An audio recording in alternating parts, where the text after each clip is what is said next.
नमस्कार, मी विजया डोळे आदिनाथ ज्योतिष चॅनलला आपलं सहर्ष स्वागत करत आहे। आतापर्यंत आपण स्पष्ट ग्रह करण्यासाठी जी पूर्वतयारी लागत होती ती पूर्वतयारी पूर्णपणे झालेली आहे। त्याच्यात आपण सूत्र पाहिली, सूत्रावरनं गणित पाहिली, साध्या बेरीज वजाबाकी कशा करायच्या ते पाहिलं। प्रत्येक सूत्र महादशांना, दशांना, वेळेला हे सगळं आपण बघितलं। त्याच्यानंतर अक्षांश म्हणजे काय, रेखांश म्हणजे काय, रेखावृत्त म्हणजे काय, अक्षवृत्त म्हणजे काय हे बघितलं।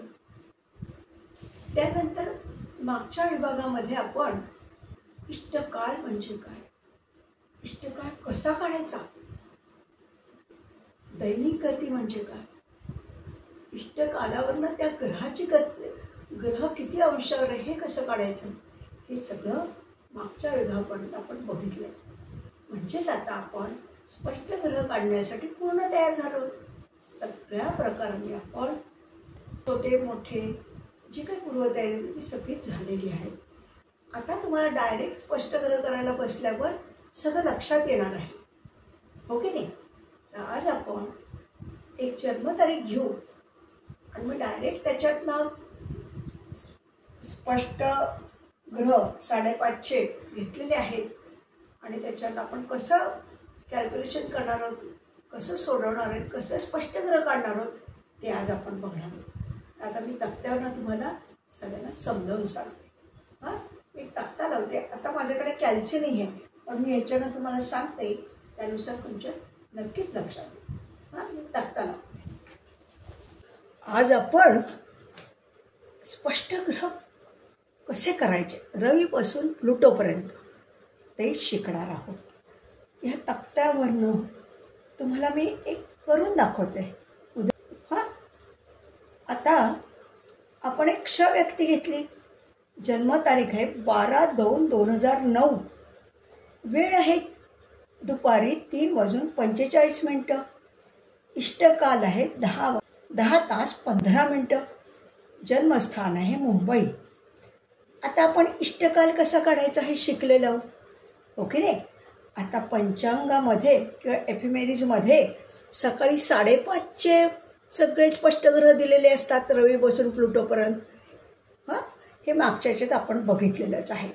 तर मग 3:45 हे टायमिंग घ्यायचं। 12/2/2009 जन्मकरीचा 3:45 दुपारी, दुपारी म्हणजे 12 नंतर 3 मोजा, 13, 14 आणि 15 वाजून 45 जन्म आहे, जे 15 तास 45 जन्म झाला।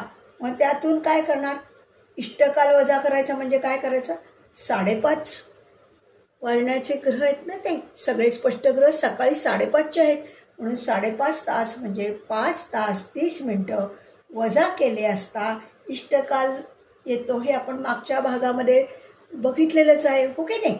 मग आता इष्टकाल किती झाला, 10 तास 15 मिनटं। इष्टकाल कसा काढला हे आलं का लक्षात। 3:45 दुपारी म्हणजे 15:45 आपण तासाच्या याच्यात काय म्हणणार, 15 तास 45 मिनटं, त्याच्यातून 5 तास 30 मिनटं, कारण सकाळी 5:30 सगळे स्पष्ट ग्रह दिलेले आहेत पंचांगात, म्हणून 5 तास 30 मिनटं वजा केले असता 10 तास 15 मिनटं हा इष्टकाल झाला। हां, आलं का लक्षात। आपण इष्टकाल कसा काढायचा ते मागच्या याच्यात पाहिलेलं आहे। तर हा इष्टकाल 10 तास 15 मिनटं आहे आणि जन्मस्थान मुंबई। हां, आता आपण पुढचे प्रत्येक ग्रह आणि कॉलम्स वाईज मी तुम्हाला शिकवते। आता ग्रह, हां, रवी, चंद्र, मंगळ आणि बुध ह्याच्यात 4 ग्रहच मावले। पुढचं आणखीन तक्ता लावीन, त्याच्यात पुढचे घेऊया। आता आपण काय करायचं, ही तारीख किती, जन्मतारीख 12/2/2009, हो की नाही। मग 12/2/2009 पुढची तारीख घ्यायची, जे किती होईल 13/2/2009। त्याचे सगळे स्पष्ट म्हणजे जे पंचांगात स्पष्ट ग्रह लिहिलेत ते मी लिहून घेतलेत। रवी किती 300 अंश 31 कला 0 विकला. चंद्र किती 164 अंश 50 कला आणि 0 विकला. मंगळ किती 282 अंश 34 कला आणि 0 विकला. बुध किती 274 अंश 27 कला आणि 0 विकला. मग आता तुम्ही म्हणाल की अंश 300 असं का बरं दिलं? 30 अंशाची एक रास होते, हो की नाही, आपण बघितलंय. मग जर अंश असे याच्यात दिले असले तर त्याला 30ने डिव्हाइड करायचं म्हणजे राशी होतील. मग आता 300ला डिव्हाइड करा 30ने म्हणजे कोणती रास येईल? 30 10 300 म्हणजे 10 पूर्ण, 10 राशी पूर्ण म्हणजे कोणती? मकर रास, हो की नाही. तसंच प्रत्येक ह्याला 30ने डिवाइड करायचं. 164ला 30ने डिवाइड केल्यावर किती येणार? कोणती रास येईल? 3 त्रिक 9, 3 चौक 12, 3 5 15, 3 सक 18, 3 5 15, एक उरला म्हणजे 14. म्हणजे 5वी रास आली, सिंह रास आली. सिंह रास पूर्ण, हां, ह्या पूर्ण राशी आल्या, हे लक्षात घ्या. आणि त्याच्या पुढच्या राशीचे हे अंश असतात, हे आपण बघितलंय मागे पण. आता हे मी तुम्हाला म्हणजे आपण काय केलं, ज्या तारखेचं आपल्याला जन्मतारीख दिलेली आहे 12/2/2009 त्याच्या पुढची तारीख आपण मांडून घेतली. सगळे ग्रहांचे पुढचे अंश कला विकला मांडून घेतल्या. नंतरच्या कॉलममध्ये काय केले, जन्मतारखेचे ग्रह मांडून घेतले. ते किती आहेत? 12/2/2009ला रवी आहे 299 अंश 31 कला 0 विकला. चंद्र आहे 151 अंश 9 कला 0 विकला. मंगळ आहे 281 अंश 48 कला 0 विकला. बुध आहे 273 अंश 30 कला आणि 0 विकला. हे 12 तारखेचे पंचांगामधले सगळे स्पष्ट ग्रह आपण लिहून घेतले. याआधी जी तारीख आपल्याला ज्याचे शोधायचे त्याच्या पुढची तारीख आपण आधी वर मांडून घेतली. त्याचे पंचांगातले सगळे स्पष्ट ग्रह आपण लिहून घेतले. मग आपल्याला ज्या जन्मतारखेचं काढायचे त्याचे पण आपण लिहून घेतले सगळे स्पष्ट ग्रह पंचांगातून घेतलेले. तर हे मग आता काय करायचं? आता वर्गी मार्गी आहे हे बघायचं. तर प्लस आहे बघा, प्लस म्हणजे आपण मागच्या याच्यात शिकलोय. मार्गी, चंद्र मार्गी, रविचंद्र कायमच मार्गी असतात. मंगळ मार्गी, बुध पण मार्गी, प्लस प्लस आहे म्हणून. इथे जर मायनस असतं तर तो वक्री आहे असं असतं. एक आलं का लक्षात? हां, आता दैनिक गती काढायची आपल्याला. दैनिक गती काढताना काय करायचं? जी जन्मतारीख तारखेच्या आपल्याला जन्मवेळेचे स्पष्ट ग्रह हवेत त्याच्या पुढच्या तारखेतून त्या तारखेचे अंश कला विकला वजा करायचे म्हणजे दैनिक गती. ते दैनिक गती म्हणजे काय आपण शिकले. 24 तासाची त्या ग्रहाची गती किती आहे बरं? रवी किती 24 तासात फिरलाय, चंद्र किती फिरलाय, मंगळ किती 24 तासात पुढे गेलाय. ही जी गती काढतो ती 24 तासातली असते म्हणजे 1440 मिनिटांची असते. 24 तासांची गती म्हणजे किती मिनिटांची? 1440. 24 गुणिले 60 बरोबर 1440 मिनिट, हो की नाही. मग आता ह्याच्यात नाही मायनस करा. 0तून 0 0, 31मधून 31 0, 300मधून 299 1 म्हणजे 1 अंश ही गती झाली दैनिक. कुणाची? रवीची गती किती झाली? गती किती झाली? 1 अंश म्हणजे 60 कला. हां, आता चंद्राची पण मायनस करू तशीच. ह्याच्यातून हे मायनस केलं. 0तून 0 0, 50मधून 9 गेले 41. हां, हातचा नाही येणार. 64मधून 51 गेले 13 राहिले. ते 13 अंश 41 कला 0 विकला. ही दैनिक गती झाली. कुणाची? चंद्राची. 24 तासातली गती झाली ही. हां, आता मंगळाची गती बघूयात.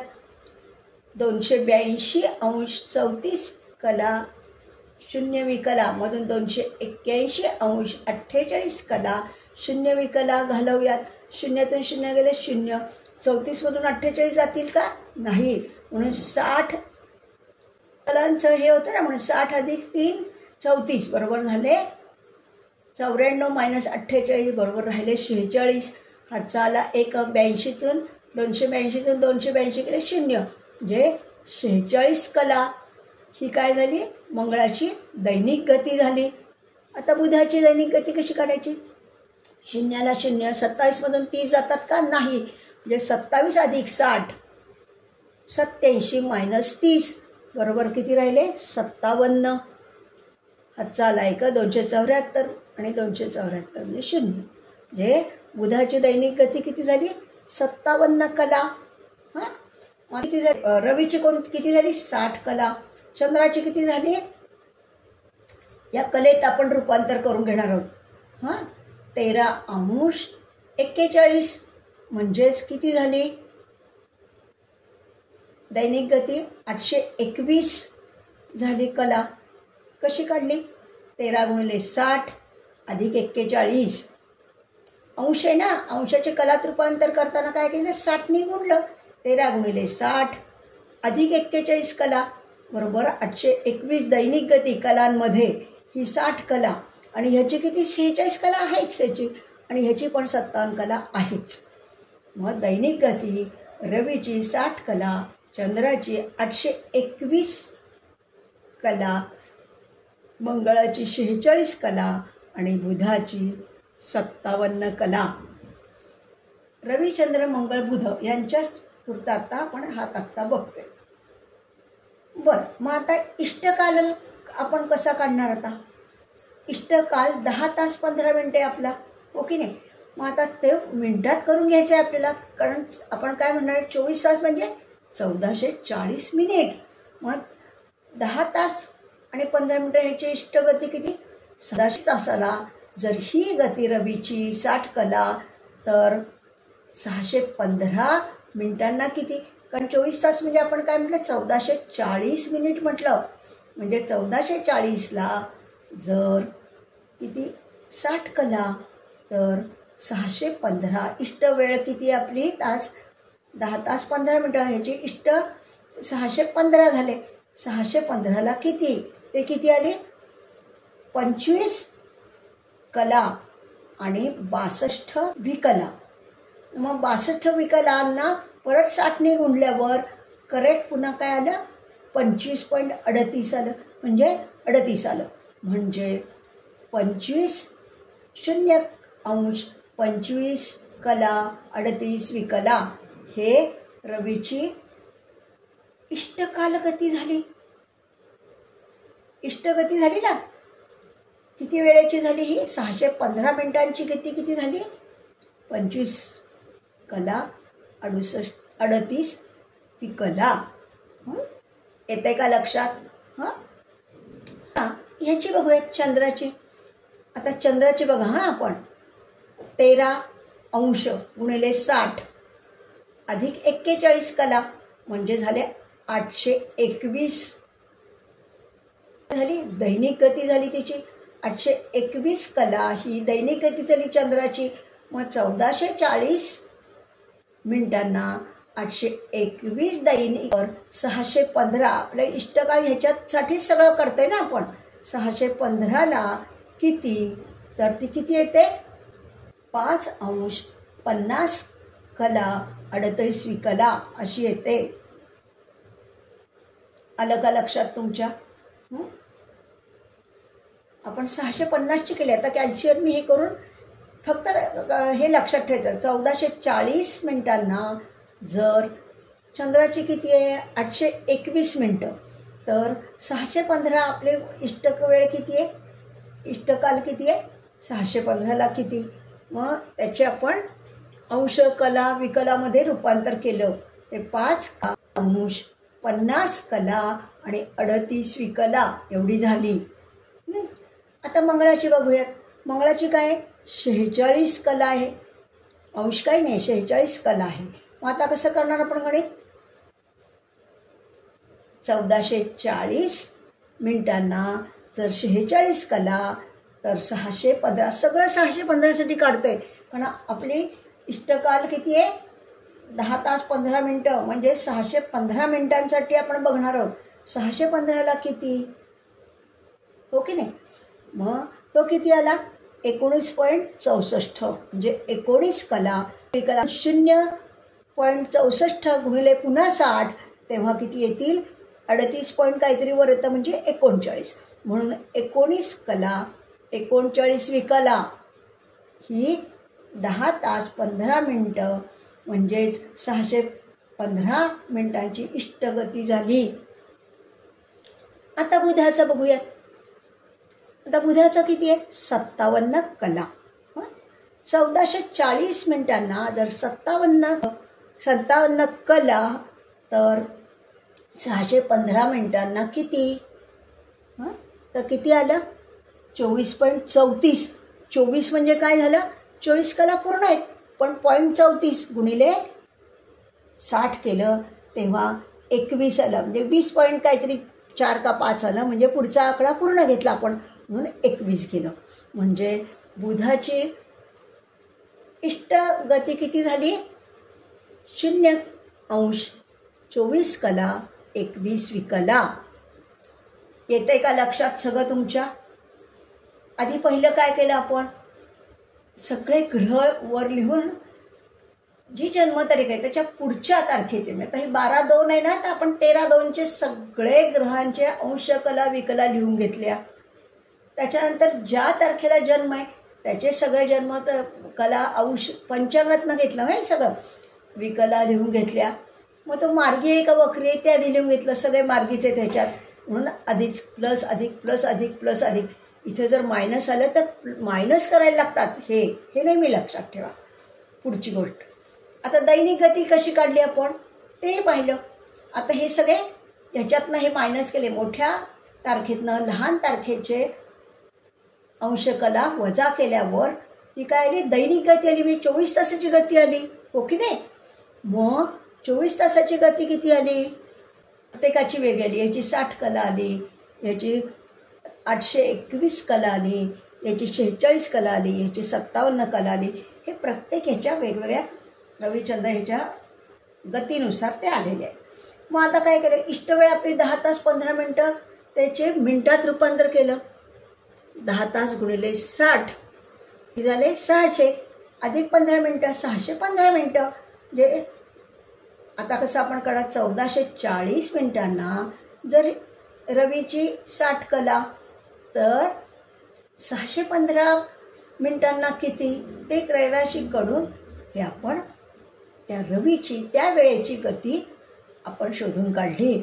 असे चंद्र मंगळ आणि बुध या सगळ्यांची इष्टगती शोधून काढली. म्हणजे मोठ्यातनं लहान संख्या दैनिक गती आली ती. मग 1440 म्हणजे 24 तास 1440 मिनिटांना जर ती दैनिक गती तर आपला जन्मवेळ किती आहे त्याला किती असं करून त्या प्रत्येक ग्रहाची आपण काय केली इष्टगती काढली. इथपर्यंत लक्षात आलं का तुमच्या. मग आता काय केलं पुढच्या ह्याच्यात आपण जन्मतारखेचे ग्रह परत लिहून घेतले. जन्मतारीख म्हणजे 12/2/2009 त्याचे किती 299 अंश 31 कला 0 विकला. मग जन्मतारखेचे रवीचे किती 299 अंश 31 कला 0 विकला लिहून घेतले. चंद्राचे किती आहेत 151 कला अंश 9 कला 0 विकला 151 अंश 9 कला 0 विकला लिहून घेतले. मंगळ 281 अंश 48 कला 0 विकला 281 अंश 48 कला 0 विकला इथे लिहून घेतले. पुढची स्टेज काय जन्मतारखेचे जे अंश कला जे लिहिले ते तसे लिहून घेतले आपण. बुध 273 अंश 30 कला आणि 0 विकला 273 30 आणि 0 इथपर्यंत तुम्हाला आलं लक्षात. आता पुढची स्टेज घेतली आपण. आता आपण जन्मतारखेचे ग्रह जे आहेत ते पुन्हा खाली लिहून घेतले. आता पुढची स्टेज काय जन्मतारखेचे ग्रह जे लिहिलेत सगळ्यांचे रवी मंगळ बुध रवी चंद्र मंगळ बुध त्याच्यात इष्टगती आपण ही काढली बघा सगळी रवी चंद्र मंगळ ही ॲड करायची म्हणजे मिळवायची. मग ही किती झाली 38 विकला 25 कला अधिक 31 कला 56 कला, 0 अंश आणि 299 अंश, 299 अंश. म्हणजे इष्टगती जी काढली आपण 615, म्हणजे 10 तास 15 मिनिटाची, 615 मिनिटांची जी इष्टगती प्रत्येक ग्रहाची काढली आपण, त्यामध्ये 12 तारखेचे म्हणजे आपल्याला जन्मतारखेचे अंश कला विकला मिळवायचे, म्हणजे स्पष्ट ग्रह तयार होतो. हां, किती झाले सांगा? 0 अंश 25 कला 38 विकला अधिक 299 अंश 31 कला 0 विकला. ह्याचं स्पष्ट ग्रह काय झालं? 299 अंश 56 कला आणि 38 विकला. हे स्पष्ट ग्रह झाले. तशीच आता सगळ्यांची आपण बेरीज करून घेऊ. तर चंद्राची 5 अंश 50 कला 38 विकला. ह्याच्यात 151 12 तारखेचे आपण 12 तारखेचं काढतोय ना, म्हणून 12 तारखेचे 151 अंश 9 कला 0 विकला मिळवले. तेव्हा किती झाले? 38 38 50 अधिक 9 59. 151 अंश अधिक 5 156 अंश, 156 अंश 59 कला 38 विकला. हा स्पष्ट चंद्र झाला. आता मंगळ, त्याचे किती आहेत? 19 0 अंश 19 कला 39 विकला अधिक 281 अंश 48 कला 0 विकला. म्हणजे 39ला 39, 19 अधिक 48 67, म्हणून 7 झाले. हातचा आला 1, 281 अधिक 1 282. म्हणजे मंगळ किती अंशावर आला? 282 अंश 7 कला 39 विकला. आता बुधाचं काय? इष्टगती किती आली बुधाची? 0 अंश 24 कला 21 विकला अधिक त्या दिवसाची किती आहे? 273 अंश 30 कला 0 विकला. यांची बेरीज केली. 21ला 21, 24 अधिक 30 54 कला आणि 0 अंश अधिक 273 273, म्हणजे 273 अंश 54 कला 21 विकला. ते रवी चंद्र मंगळ बुध यांचे स्पष्ट ग्रह काय झाला? रवी स्पष्ट काय? 299 अंश 56 कला 0 38 विकला. हां, मग आता ह्याच्या 299च्या अंशचे राशीत रूपांतर करू, म्हणजे डिवायडेड बाय 30. 299ला 30ने भागलं म्हणजे किती येतात? 9 येतात. उरले 29. मग आता 9 रास पूर्ण. 9वी रास कुठली? धनु. 9 रास पूर्ण. आणि हे पुढच्या राशीचे अंश झाले. पुढची रास कुठली? धनुच्या पुढचे मकर. मकर याचे 29 अंश 56 कला 38 विकला. येते का लक्षात? तसंच चंद्राचं. चंद्र किती आहे? 156 अंश 59 कला 38 विकला. 156ला डिवाइड केलं 30ने, जे राशी येतील. किती रास पूर्ण? 5 रास. 5वी रास पूर्ण. म्हणजे 5वी कोणती आहे? सिंह. सिंह रास पूर्ण. मग कन्येचे हे अंश झाले. कन्येचे 6 अंश 59 कला 38 विकला. येते का लक्षात? हां, आता मंगळ 282 अंश. अंशामध्ये बाकी कला विकला तर ठीक आहे. अंशाचे आपण राशीमध्ये रूपांतर करतोय, म्हणजे त्याला डिवाइड बाय 30 करतोय. 30ने डिवाइड केल्यावर काय आलं? 9 आले. उरले किती? 12. म्हणून 12 अंश 9 राशी पूर्ण. म्हणजे 9वी राशी कुठली? धनुरास पूर्ण. मग हे मकरेचे आले 12 अंश 7 कला 39 विकला. हे मंगळाचं स्पष्ट मंगळ झाला. हा स्पष्ट चंद्र झाला. हा स्पष्ट रवी झाला. हां, बुध आता 273 अंश कला 54 आणि 21 विकला. आता 273चे डिवायडेड बाय 30ने केल्यावर काय होईल? 9 राशी पूर्ण. आणि 10वी रास, 9वी रास म्हणजे धनुरास पूर्ण. मकरेचे 3 अंश 54 कला आणि 21 विकला होय. मग स्पष्ट ग्रह कसं म्हणणार आपण? मकरेचे 29 अंश 56 कला 38 विकला हा स्पष्ट ग्रह रवी झाला. आता चंद्र कन्येचे 6 अंश 59 कला 38 विकला हा चंद्र झाला. मंगळ काय? मकरेचे म्हणजे मकर राशीत 12 अंश 7 कला 39 विकला होय. बुध काय? मकरेमध्ये 3 अंश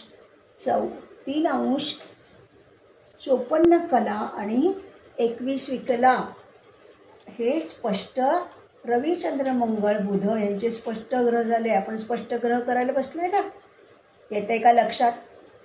हां, आता ही शेवटच्या स्टेजला काय केलं आपण? इष्टगती जी आहे ती जन्मतारखेच्या याच्यात मिळवली, म्हणजे स्पष्ट ग्रह तयार झाले. पण आता हे अंशात आहे, अंशाच्या राशी करून घेतल्या आणि मग आपण कोणत्या राशी पूर्ण आहे आणि कोणत्या राशीचे हे अंश कला आहे हे पूर्णपणे काढलं. येते का लक्षात? हां, आता आपण पुढचं गुरु शुक्र शनी आणि राहू बघूया. हां, आपण रविचंद्र मंगळ बुध यांचे स्पष्ट ग्रह केले, तसेच आपण आता गुरु शुक्र शनी आणि राहू ह्या 4 ग्रहांचे स्पष्ट ग्रह करणार आहोत. हां, नाव तेच आहे. जन्मतारीख 12/2/2009, वेळ 3:45 दुपारी, स्थान मुंबई आणि इष्टकाल 10:15. मागचंच हे उदाहरण आहे. पण आता गुरु शुक्र शनी राहू यांचे आपण स्पष्ट ग्रह करूया. आता गुरु 285 अंश 8 कला 0 विकला. शुक्र 343 अंश 31 कला 0 विकला. 146 अंश 16 कला 0 विकला. शनी राहू 284 अंश 47 कला 0 विकला. हे 12 तारखेच्या पुढचे म्हणजे 13/2/2009चे पंचांगातले स्पष्ट ग्रह आपण लिहून घेतले. आता 12 तारखेचं आपल्याला काढायचे आहे, त्यामुळे 12 तारखेचे जे पंचांगात स्पष्ट ग्रह केलेले ते आपण लिहून घेतोय. गुरु 284 अंश 54 कला 0 विकला. शुक्र 342 अंश 50 कला विकला 0. शनी 146 अंश 20 कला 0 विकला. राहू 284 अंश 50 कला 0 विकला. हां, हे 12 तारखेचे सगळे स्पष्ट ग्रह पंचांगातून आपण लिहून घेतले. 13चे वर घेतले, 14 12चे त्याच्या खाली घेतले. आता कोणकोणते मार्गी आहे आणि कोणते वक्री आहेत? तर गुरु मार्गी आहे, शुक्र मार्गी आहे, शनी मात्र वक्री आहे. वक्री कसं आपण ओळखतो? आधीच्या तारखेपेक्षा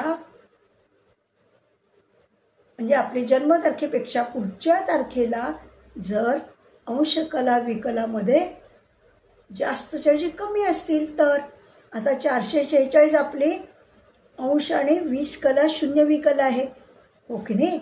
मग आता 13 तारखेला 20 कलांच्या जे जास्त यायला पाहिजे की नाही, तर ते कमी झालेत. 16 कला झालेत, 0 विकला झालेत, म्हणजे 4 कलेनी कमी झालं आहे. याचा अर्थ शनी हा वक्री आहे.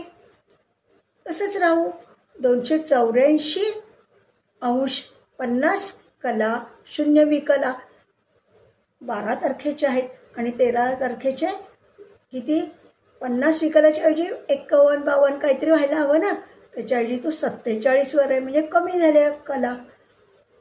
तसाही राहू वक्री असतो. राहू केतू हे आपल्याला माहीतच आहे. त्यामुळे काय केलं, मागच्या रविचंद्र मंगळ बुधाच्या याच्यात पाहिलं तसंच 13 तारखेचे सगळे स्पष्ट ग्रह पंचांगातून लिहून घेतले. त्याच्यानंतर त्याच्या खाली 12 तारखेचे आपल्या जन्मतारखेचे लिहून घेतले. याच्यातनं काय केलं, मायनस केलं. विकला शून्य, विकलातनं शून्य गेलं शून्य. 8 विकलातनं 54 जातील का? नाही. मग 8 अधिक 60, 60 कलांचा 1 अंश म्हणून 68 मायनस 54 राहिले 14.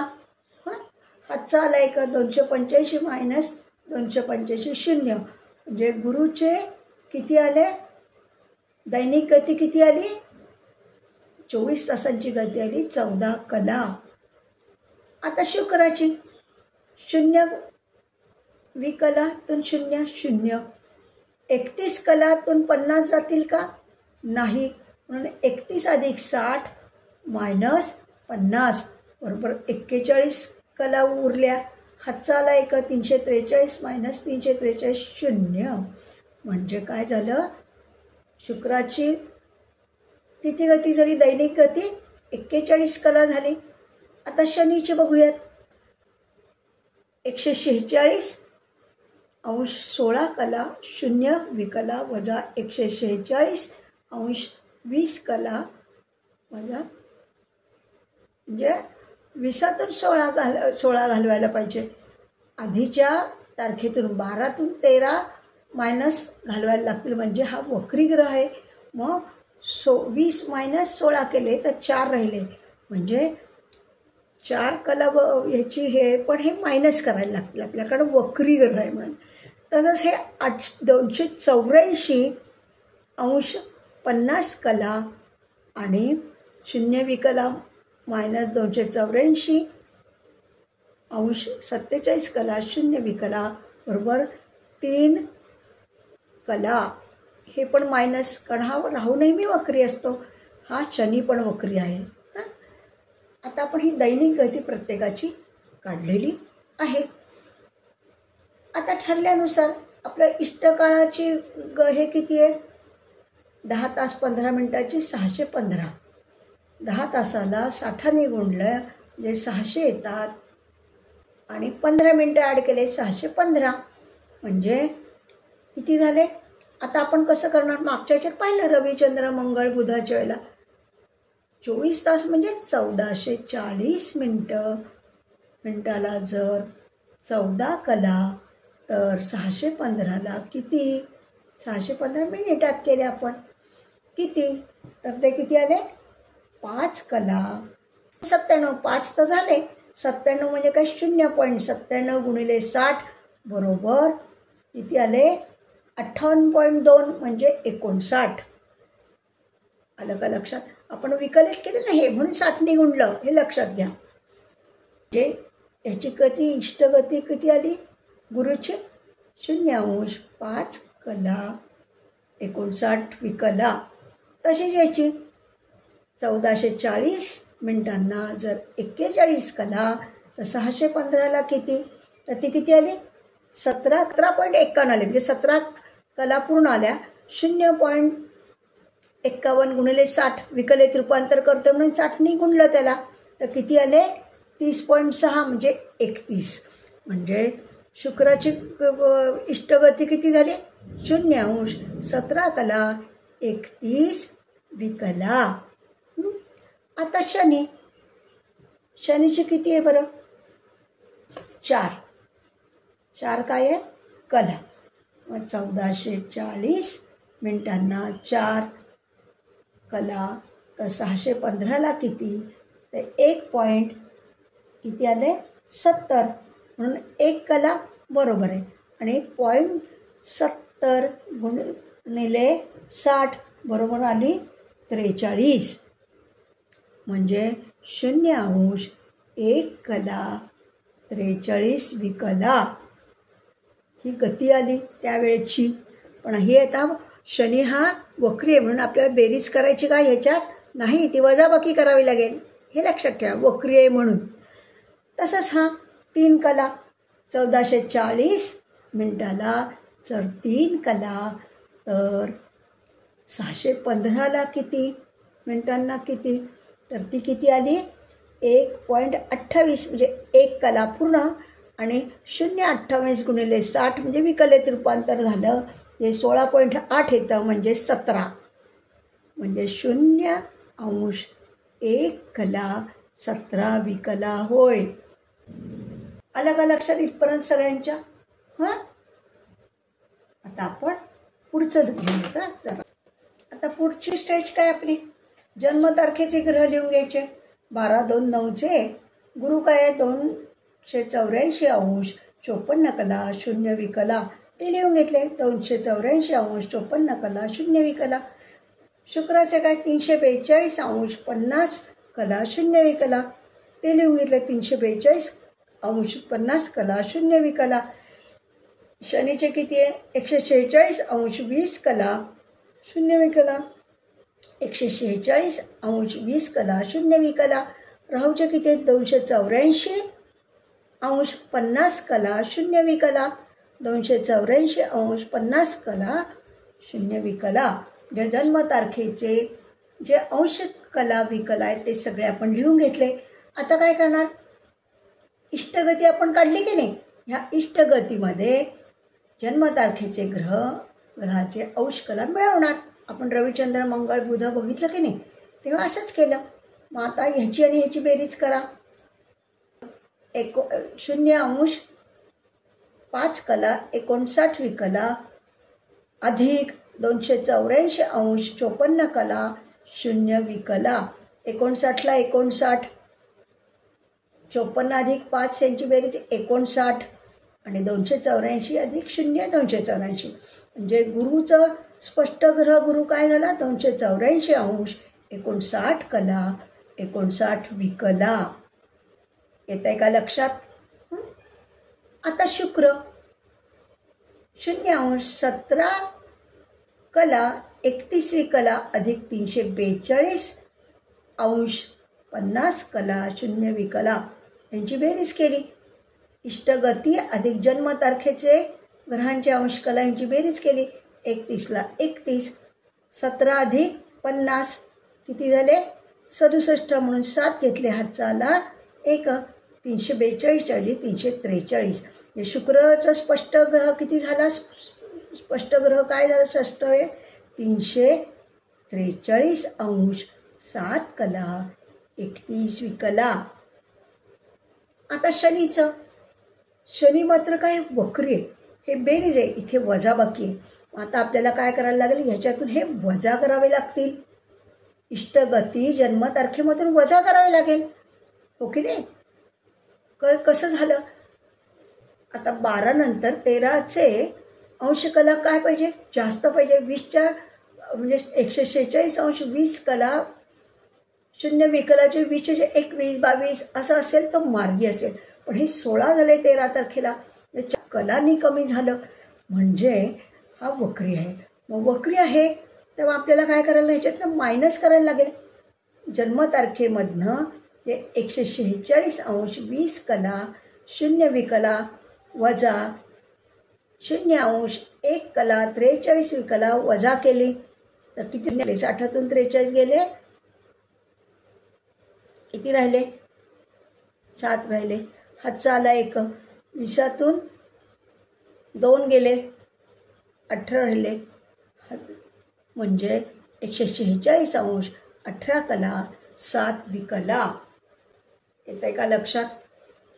आता वक्री आहे म्हणून मायनस केले. जर मार्गी असेल तर आपण प्लस करतो. तसंच आता राहूचं 284° 50 0 विकला. 50 आहे बरं का, 5 नाही, चुकून 5 आलं आहे. वजा 0° 1 17 विकला बरोबर किती झाले? 43 विकला 48 284°. 284° 48 43 विकला. हा राहू झाला. मग आता काय म्हणणार? आता आपण काय करणार? अंशाचं राशीत रूपांतर करणार. 30 अंशाची 1 रास म्हणून 284 डिवायडेड बाय 30 अंश. 3 9 27 म्हणजे 14 राहिले.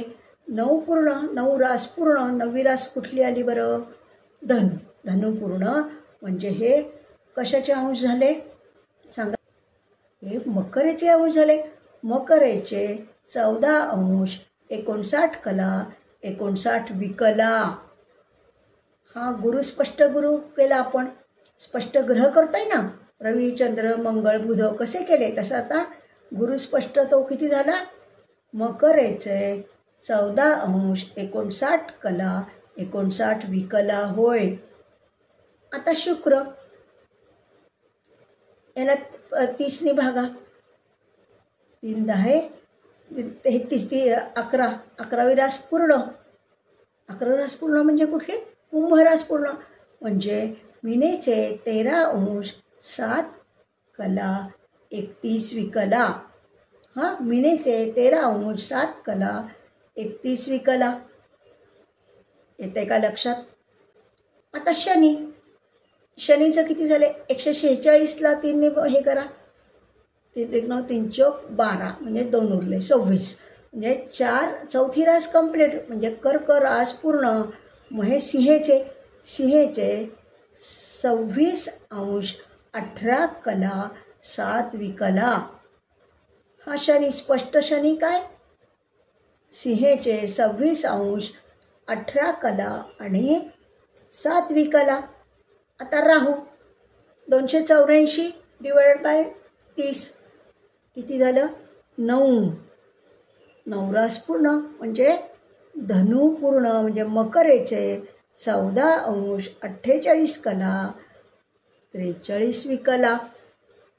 हा स्पष्ट राहू झाला म्हणजे मकरेचे 14°48 कला आणि 43 विकला. हे आज आपण काय पाहिलं, रवी चंद्र मंगळ बुध गुरु शुक्र शनी आणि राहू हे सगळे स्पष्ट ग्रह कसे केले आपण ते बघितलं. राशीत रूपांतर कसं केलं तेही पाहिलं आपण. आता काय पाहिलं, रविचंद्र ते रवीपासून राहूपर्यंत पाहिलं आणि केतू नाही पाहिला. तर केतू काय आहे, राहूच्या बरोबर 180 अंशांनी समोर असतो, म्हणजे राहू ज्या ह्याच्यात असतो त्याच्या बरोबर समोर असतो. बघा केतू, हा टिप, केतू हा ग्रह राहूच्या विरुद्ध बाजूस बरोबर 180 अंशावर असल्याने पंचांगात किंवा एफिमेरीजमध्ये केतूचे अंश दिलेले नसतात. राहूच्या अंशातून 180 अंश वजा केले असता केतूचे अंश येतात. वरील टेबलमध्ये हर्षल नेपच्यून प्लुटो यांचे राशी अंश कला दिलेले नाहीत, ते सुद्धा यानुसारच काढावेत. याच्यात 2009च्या मध्ये दिलेले नाहीत म्हणून आपण काढलेले, पण असेच इतर आपण आता एखादं उदाहरण, आणखीन एक उदाहरण पुढच्या भागात घेणार आहोत, तेव्हा आपण हर्षल नेपच्यूनचे पण त्यात काढूया. येते का लक्षात. आधी काय केलं आपण, इष्टकाल काढला, जन्मवेळ तासात करून घेतली, त्याच्यानंतर 5.5 तास पंचांगाचे स्पष्ट ग्रह म्हणून 5.5 तास वजा केले म्हणजे इष्टकाल आला. मग काय केलं, जी जन्मतारीख आहे त्याच्या पुढच्या तारखेचे सगळे स्पष्ट ग्रह पंचांगातून लिहून घेतले. मग जन्मतारखेचे स्पष्ट ग्रह पंचांगातून लिहून घेतले. मग कोणता ग्रह मार्गी आहे कोणता ग्रह वक्री ते लिहून घेतलं. मार्गी असेल तर प्लस अधिकची खूण, मार्गी नसेल वक्री असेल तर वजाची खूण. मग त्याची दैनिक गती काढली.